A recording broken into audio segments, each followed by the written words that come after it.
কুমিল্লায় বাসে আগুন দিয়ে ৮ জনকে পুড়িয়ে হত্যার মামলায় বিএনপি চেয়ারপারসন খালেদা জিয়ার করা জামিন আবেদনের শুনানি শেষ হয়েছে। এ বিষয়ে আদেশ দেওয়া হবে আজ। বিচারপতি এ.কে.এম. আসাদুজ্জামান ও বিচারপতি এস.এম. মুজিবুর রহমানের বেঞ্চ মঙ্গলবার দুপুরে এ দিন নির্ধারণ করে। গত ৪ ফেব্রুয়ারি কুমিল্লার বিচারিক আদালতে খালেদা জিয়ার জামিন আবেদন নাকচ হয়। এই আদেশের বিরুদ্ধে হাইকোর্টে আবেদন করেন খালেদা জিয়ার আইনজীবীরা। ২০১৫ সালের ৩ ফেব্রুয়ারি বিএনপি জামায়াত সহ ২০ দলীয় জোটের হরতালের সময় ১৪ গ্রামে একটি নৈশ-কোচে পেট্রোল বোমা ছোড়ে দুর্বৃত্তরা। এতে মারা যান ৮ জন। পরদিনই ১৪ গ্রাম থানায় হত্যা ও বিস্ফোরক আইনে আলাদা ২টি মামলা করা হয়।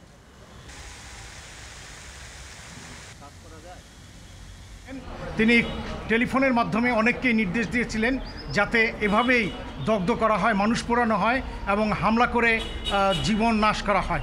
আজকে এই নাশকতার মামলায় তিনি জামিন চেয়েছিলেন, হত্যা মামলায় জামিন চেয়েছিলেন।